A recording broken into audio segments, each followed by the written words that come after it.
ये व्यर्थ के बकवाद करने वाले लोगों से मत मिलो, व्यर्थ के बकवाद करने वाले लोगों की तरफ मत देखो, ये क्या कह रहे हैं, क्या बोल रहे हैं।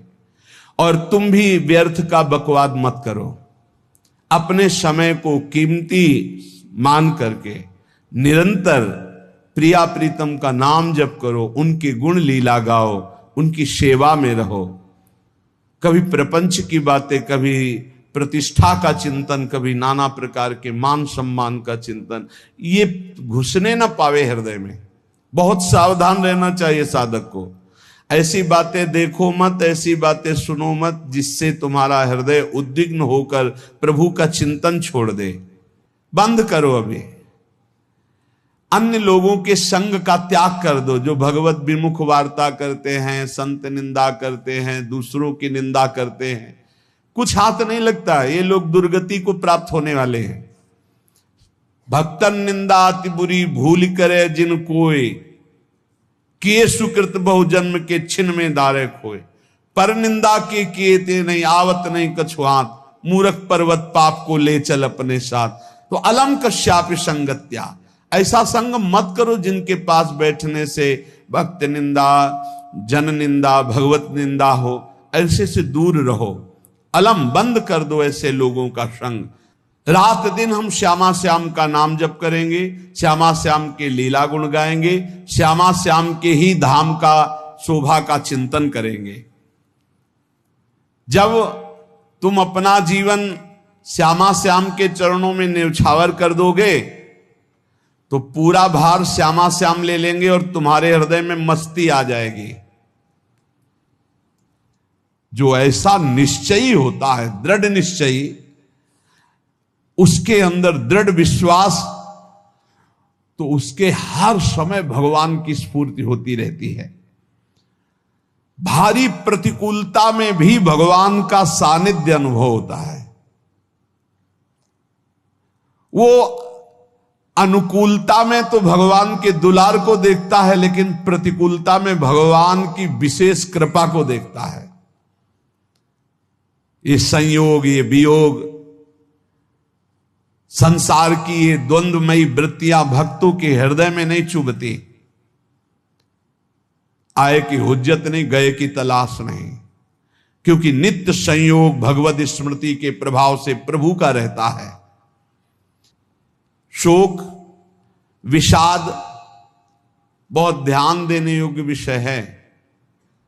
तभी लोगों को ऐसा लगता है कि ऐसा कैसे हो सकता है। भक्त के चरित्रों को जब सुनते तो लगता है ऐसा कैसे हो सकता है, ऐसी परिस्थिति में भी ऐसा कैसे हो सकता है। क्योंकि तुम मानसिक बुद्धि से युक्त हो और वो भागवतिक स्थिति से युक्त है, इसलिए तुम उसको पार पा ही नहीं सकते। जब तुम अपना जीवन श्यामा श्याम के चरणों में समर्पित कर देते हो हृदय से, फिर उनकी कृपा से सब विघ्न दूर हो जाते, एक अपार मस्ती रहती है। नहीं तो शोक, विषाद, दुख, क्लेश, कष्ट, संताप, भय, उद्वेग, ये सदैव सताते रहते हैं। इसी से डिप्रेशन होता है।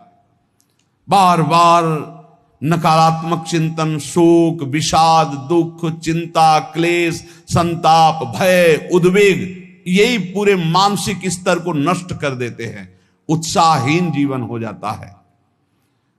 जब तुम श्यामा श्याम को समर्पित हो जाते हो तो ये सब प्रवेश भी नहीं करते, एक अपार मस्ती बनी रहती है। अब क्या होगा? श्यामा श्याम जो करेंगे वही होगा। श्यामा श्याम पता नहीं कैसा करें, नहीं, वो सदैव मंगल भवन है, वो जो करते महामंगल होता है। यह निश्चय उपासक के हृदय में आ जाना चाहिए। इसलिए अपना सारा मन, सारी बुद्धि, सारा जीवन, प्रत्येक श्वास प्रभु को अर्पण कर दो, फिर देखो तुम निहाल हो जाओगे। दुख, शोक, विषाद, क्लेश, कष्ट, संताप, भय, उद्वेग, ये उसी को व्यापते हैं जिसने अपने जीवन को प्रभु के चरणों में अर्पित नहीं किया। इसलिए तुम अपना सारा मन सारी बुद्धि, सारा जीवन, प्रत्येक श्वास केवल प्रभु को अर्पित कर दो, फिर देख लेना श्वास कैसे अर्पित की जाती, राधा राधा राधा। बुद्धि कैसे अर्पित की जाती, एकमात्र निश्चय कि भगवत सुख ही सुख है, ये जागतिक सुख सुख नहीं, ये दुख है, ये ऐसा दलदल है जिससे आज तक कोई नहीं निकल पाया। सारा मन, हम मन से केवल प्रभु का मनन करें, बार बार मन को संसार से हटा के नाम में, रूप में, लीला में, धाम में लगाएं। बहुत प्रसन्नता हो जाती है उस उपासक के हृदय में जो अपना मन बुद्धि प्रभु के चरणों में अर्पित कर देता। भगवान ने तो इसको बहुत उत्तम स्थिति बताया है कि मेरे से कभी वो अलग हो ही नहीं सकता यदि मन बुद्धि अर्पित कर दिया। मयि एव मन आधत्स्व मयि बुद्धिम निवेशय, तो निवश्य मयि एव अत ऊर्ध्वम न संशया, बिल्कुल संशय नहीं, वो मेरे में ही निवास करेगा जिसने मन और बुद्धि अपनी मेरे में अर्पित कर दी। बहुत प्रसन्नता रहेगी उस उपासक के जीवन में जो अपने आप को मन बुद्धि सहित प्रभु के चरणों में समर्पित कर दिया है। भगवान का आश्रय लेने वाले की पहचान है हर परिस्थिति में प्रसन्न रहना। देखो आप भगवद आश्रित हो कि नहीं, देखो अनुकूल परिस्थिति में तो सब प्रसन्न रहना, लेकिन प्रतिकूल परिस्थिति में प्रसन्न रहना ये भगवान के भक्तों का लक्षण है। हर परिस्थिति में प्रसन्न रहना ये भगवान के भक्तों का लक्षण है। आनंदगन भगवान का आश्रय मिलते ही आनंद छा जाता है हृदय में। उनके पास आनंद का अभाव होता ही नहीं है। जैसे सूर्य का प्रकाश उदय होते ही सूर्य का प्रकाश संपूर्ण अंधकार को नष्ट कर देता है, ऐसे ही भगवान का संपूर्ण आश्रय लेते ही सब दुख चिंता शोक नष्ट हो जाते, आनंद ही आनंद। तुम भगवान के मंगलमय रूप को नहीं जानते हो, पर उनके मंगलमय भाव को, विधान को मानना शुरू कर दो। जो भी होता है मंगलमय होता है। हमने जीवन में देखा है, अगर इधर कोई बहुत बड़ा सुख दिया तो देर नहीं लगेगी, 24 घंटे नहीं व्यतीत होंगे और ऐसे दुख दे देंगे, जिससे दोनों का समान भाव रख करके ना दुख में तुम भूलो प्रभु को, ना सुख में फूलो, सीधे भगवत मार्ग में चल। पूरे जीवन की बात देखा है। भगवान के मंगल विधान में सदा सर्वदा सुख ही सुख है, इस बात को मान के प्रसन्न हो जाओ।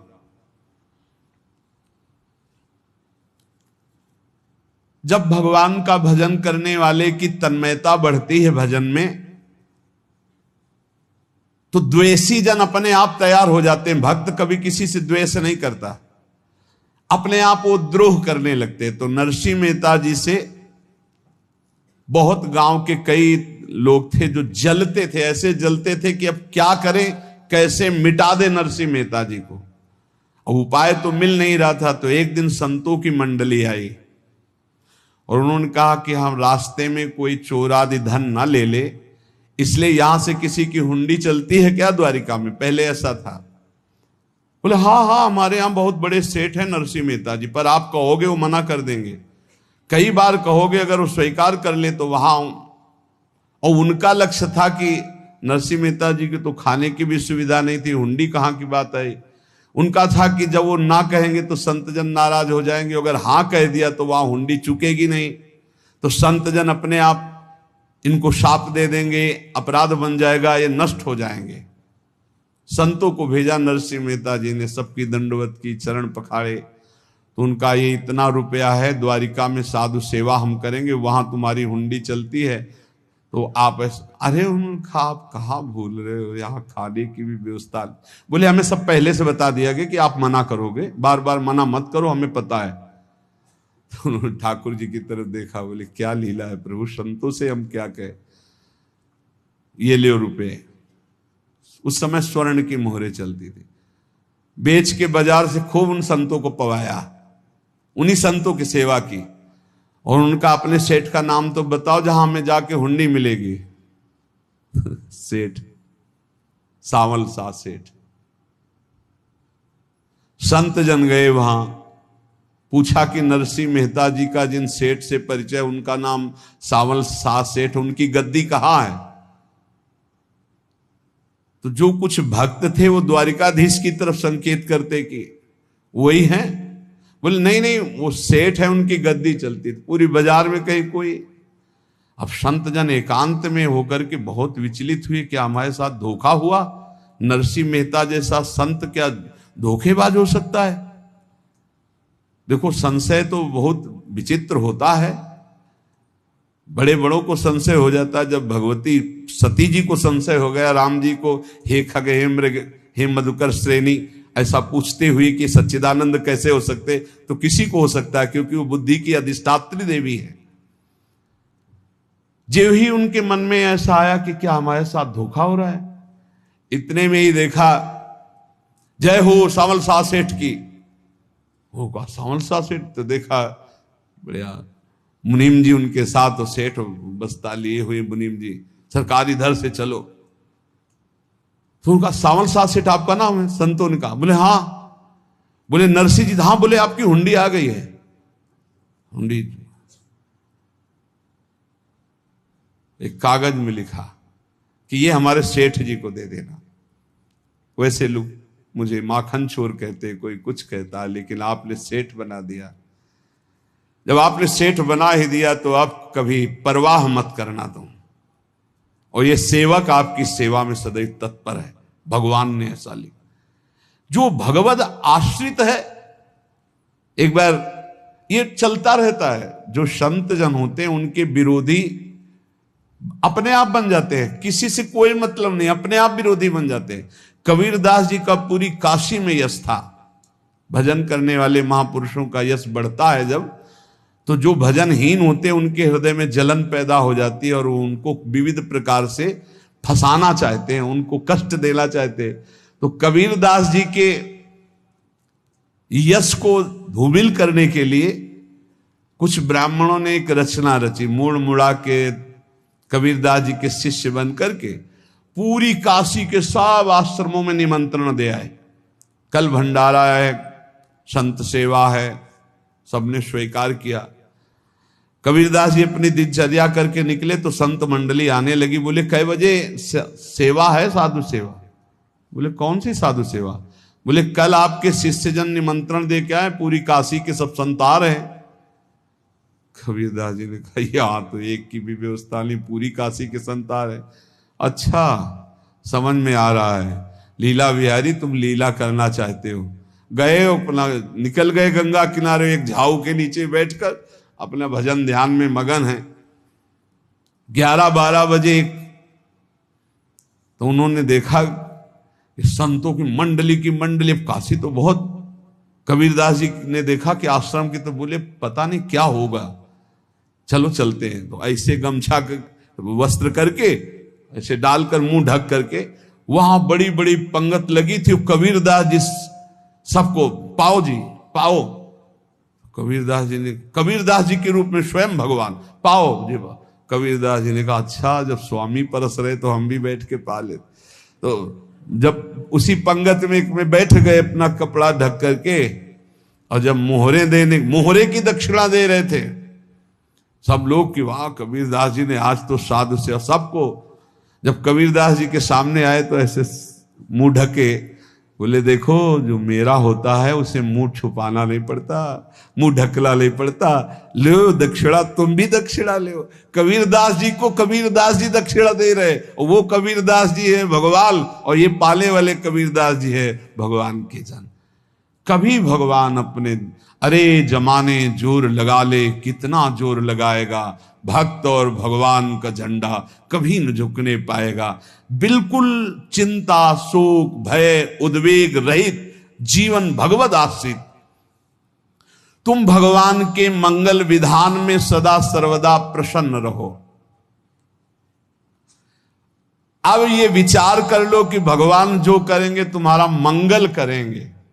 अब थोड़ा ऐसा बीच में लगता है कि अमंगल हो रहा है क्या, लेकिन पक्का समझो बहुत बड़ा मंगल उनका विधान होता है।